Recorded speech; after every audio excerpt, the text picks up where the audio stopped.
नमस्कार सभी को। आज हम एक नया टॉपिक करेंगे। टॉपिक का नाम है फ्लो ऑफ कंट्रोल। देखिए, प्रोग्राम में what is a program in Python में जो प्रोग्राम होता है वो क्या होता है? It is a set of statements. और जो स्टेटमेंट्स हैं वो किस ऑर्डर में एग्जीक्यूट हो रही हैं उनको हम क्या बोलते हैं? Flow of execution. And the simplest form is sequential statements. In this case sequential statements में क्या होगा, आपने जितनी भी स्टेटमेंट लिखी हैं वो क्या होंगी, एग्जीक्यूट किस ऑर्डर में होंगी? It will start from the first statement and then it will execute the compiler will execute the second statement, third statement, fourth and up to the end of program. तो sequential statement में जब हम programme को execute करेंगे, ठीक है ना, जब हमारे पास सीक्वेंशियल स्टेटमेंट है, बीच में कोई भी ब्रांचिंग नहीं है इसमें, तो सीक्वेंशियल स्टेटमेंट में क्या होता है, जो प्रोग्राम है वो फर्स्ट स्टेटमेंट से शुरू होगा एग्जीक्यूट होना और लास्ट तक जाएगा। ठीक है ना, ये हो गया आपका सीक्वेंशियल स्टेटमेंट्स। पर हमारे पास जो प्रोग्राम होते हैं उसमें और भी बहुत सारे फ्लो ऑफ कंट्रोल होते हैं हमारे पास प्रोग्राम में। ये तो सीक्वेंशियल फ्लो कंट्रोल है, मतलब सीक्वेंशियली एक ऑर्डर में जो स्टेटमेंट्स हैं वो एग्जीक्यूट हो रही हैं। ठीक है ना। तो हमारे पास जो दूसरा आपका फ्लो ऑफ कंट्रोल है वो क्या है? Condition based. तो हमारे पास क्या होगा, जो स्टेटमेंट्स हैं प्रोग्राम में, जितनी भी स्टेटमेंट्स हैं, ठीक है, वो सब की सब एग्जीक्यूट नहीं होंगी। उनमें से कुछ स्टेटमेंट हैं वो किसके ऊपर डिपेंड करेंगी? कंडीशन के ऊपर। अगर कुछ कंडीशन आपकी सेटिस्फाई होती है तो उस कंडीशन के बेस पे कुछ particular set of statement execute होंगी। अदरवाइज अगर आपकी कुछ कंडीशन फॉल्स होती है तो उसके बेस पे आपकी जो अदर सेट ऑफ स्टेटमेंट्स हैं वो एग्जीक्यूट होंगी। ठीक है ना। तो प्रोग्राम में ऐसा कोई ज़रूरी वो नहीं है, मैंडेटरी नहीं है कि प्रोग्राम में हर एक स्टेटमेंट आपकी एग्जीक्यूट हो। ठीक है ना, वो डिपेंड कर सकता है कि आपने उसमें किस तरह की प्रोग्रामिंग की है, किस तरह का उसमें फ्लो कंट्रोल आपने एग्जीक्यूट किया है। सीक्वेंशियल की है तो उस केस में क्या होगा, सारी स्टेटमेंट एग्जीक्यूट होंगी। अगर आपकी कंडीशनल है उस केस में क्या होगा, कंडीशन के ऊपर डिपेंड करेंगी कि कौन सी सेट ऑफ स्टेटमेंट एग्जीक्यूट होंगी किस कंडीशन के बेस पे। इसके लिए हम यहाँ पर एक आपको मैं फ्लो चार्ट से दिखा देता हूँ। फ्लो चार्ट क्या होता है आपका? फ्लो चार्ट क्या होता है? फ्लो चार्ट होता है आपका program pictorial representation of program. मतलब पिक्चर की फॉर्म में आपका जो ये प्रोग्राम, ये फ्लो चार्ट क्या होता है? Pictorial representation. मतलब आपका जो एक इमेज की फॉर्म में प्रोग्राम को हम रिप्रेजेंट कर सकते हैं किसमें? फ्लो चार्ट्स में। तो यहाँ पर देखिए, हमने यहाँ पर क्या किया है, प्रोग्राम को स्टार्ट किया है, यहाँ पर कुछ वैल्यू रीड की है, फिर एक दूसरी वैल्यू रीड की है, फिर यहाँ पर उनका सम कैलकुलेट किया है और सम को हमने प्रिंट किया है, और यहाँ पर लास्ट में this is the termination of program. तो इसमें क्या होगा, आपका फ्लो ऑफ कंट्रोल कैसे रहेगा? यहाँ से स्टार्ट होगा प्रोग्राम, ए की वैल्यू को रीड करेगा, बी की वैल्यू को रीड करेगा, सम कैलकुलेट करेगा, उसको प्रिंट करेगा। तो आपका ये देखिए जो एरो है वो एक पूरा डायरेक्शन में, मतलब एक फर्स्ट स्टेटमेंट से शुरू हो रहा है और लास्ट तक जा रहा है। ठीक है ना। तो इस तरह के हमको जो प्रोग्राम होते हैं जिसमें हर एक स्टेटमेंट आपकी एग्जीक्यूट होती है starting from the first statement and till the last of program, till last of the statement. तो इस तरह के स्टेटमेंट्स को हम क्या बोलते हैं? Sequential statement. अब ये आपका सिंपलेस्ट फॉर्म है। अब कंडीशनल स्टेटमेंट भी हो सकती हैं। जैसे मैं एक दूसरा आपको फ्लो चार्ट दिखाता हूँ। सपोज करो ये फ्लो चार्ट है, यहाँ पर हम क्या कर रहे हैं, टेम्परेचर को रीड कर रहे हैं और फाइंड आउट कर रहे हैं कि वो बिलो फ्रीजिंग है या अबव फ्रीजिंग है। तो उस केस में हमने क्या किया है, यहाँ पर एक कंडीशन रिप्रेजेंट की है, कंडीशन लिखी है। यहाँ पर हमने क्या किया, स्टार्ट किया प्रोग्राम को, हमने क्या किया, टेम्परेचर को रीड किया। यहाँ पर हम क्या कर रहे हैं, कंडीशन चेक कर रहे हैं कि क्या वो टेम्परेचर लेस देन 32 है। ठीक है ना।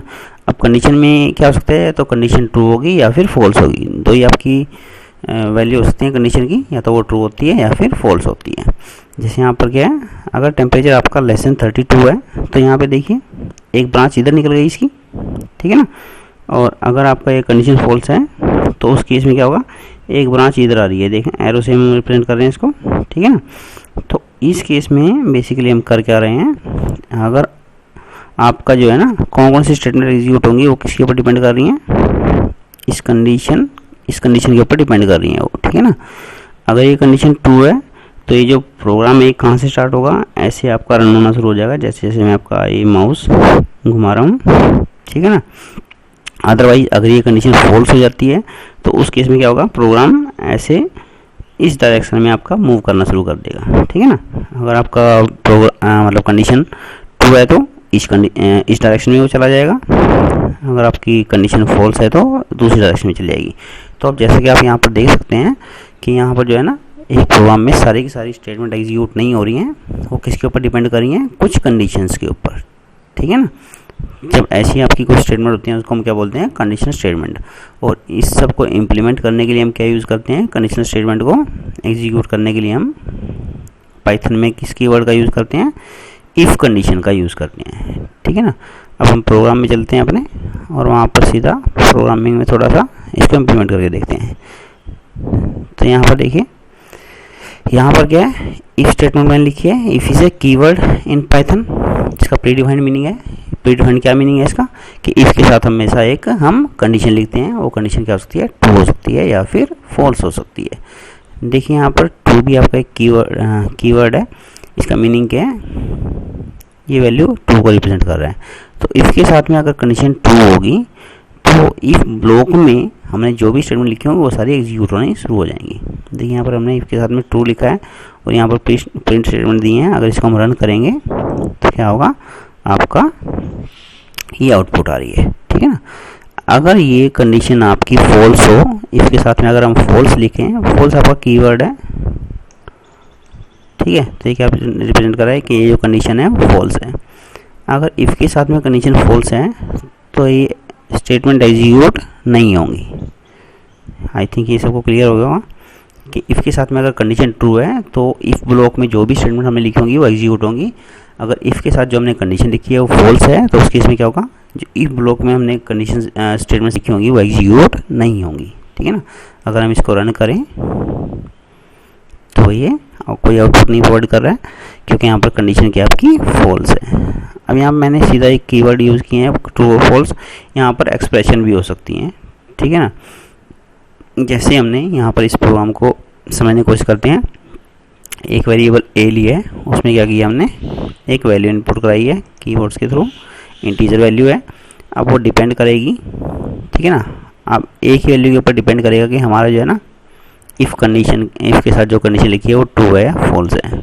देखिए पाइथन में जो ज़ीरो है, ज़ीरो किसको रिप्रेजेंट करता है, फॉल्स वैल्यू को, और उससे अलग जो भी वैल्यूज़ हैं, चाहे वो पॉजिटिव वैल्यू हो चाहे वो नेगेटिव वैल्यू हो, वो किसको रिप्रेजेंट करती हैं, ट्रू वैल्यू को। देखिए अगर मैं यहाँ पर इस प्रोग्राम को रन करूँ, यस एंटर द नंबर, अगर मैं नंबर एंटर करता हूँ 1, ए की वैल्यू सपोज करो 1 है, तो उस केस में क्या हो जाएगा, इफ के साथ जो मैंने कंडीशन लिखी है हो गया ट्रू है, क्योंकि ज़ीरो से अलग कोई भी वैल्यू है तो वो क्या होगी, ट्रू को रिप्रेजेंट कर रही है। तो इफ़ के साथ हमने जो कंडीशन लिखी है वो क्या हो जाएगी, ट्रू हो जाएगी। इफ़ ब्लॉक में हमने ये लिखा हुआ है प्रिंट हेलो, तो क्या प्रिंट हो जाएगा आपका, यस। अगर हम इसको रन करें यहाँ पे तो आपका आउटपुट हेलो आ रहा है। अब इसको दोबारा रन कर लेते हैं, यहाँ पर हम 0 लिखते हैं, तो ये लिखा था हमने, ए की वैल्यू में ए में क्या स्टोर हो जाएगा, 0, और इस स्टेटमेंट के बाद हमने क्या लिखी है, ये कंडीशन लिखी है, ये कंडीशन क्या हो जाएगी, फॉल्स हो जाएगी, तो ये आपका एग्जीक्यूट नहीं होगा, ठीक है।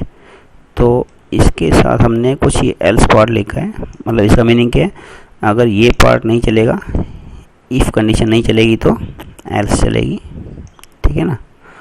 अगर इफ़ कंडीशन, इसके साथ जो कंडीशन लिखी है वो ट्रू है तो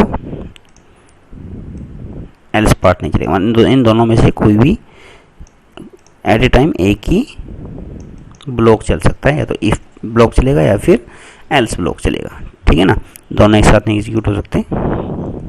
यस 0 लिखा है तो बाय, मतलब कि ये जो इफ ब्लॉक है वो एग्जीक्यूट नहीं हुआ, ओनली एल्स ब्लॉक एग्जीक्यूट हुआ है, क्योंकि हमने ए की वैल्यू कितनी दी थी, 0, और इफ के साथ हमने ए लिखा है, ठीक है ना। इसका मतलब क्या है, ए की वैल्यू 0 है, इसके साथ में क्या हो जाएगा कंडीशन, फॉल्स हो जाएगी, क्योंकि 0 किसको रिप्रेजेंट करता है, फॉल्स को रिप्रेजेंट करता है। अब हम अगेन इसको रन कर लेते हैं, वैल्यू देते हैं हम -6। यस, इसको रन करते हैं तो हेलो, इसका मतलब कि आपका only 0 represent the false value, और 0 से लग जितनी वैल्यूज़ हैं वो क्या रिप्रेजेंट करती हैं, ट्रू कंडीशन को। ठीक है, अब हम यहाँ पर हमने ये सिंपल एक स्टेटमेंट, यस, इसको हम हटा देते हैं।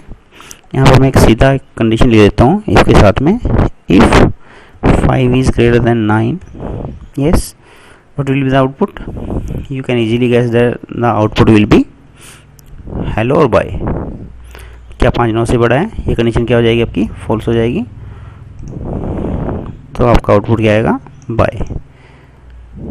आज हम इतने ही करेंगे, बाकी हम नेक्स्ट टाइम करेंगे।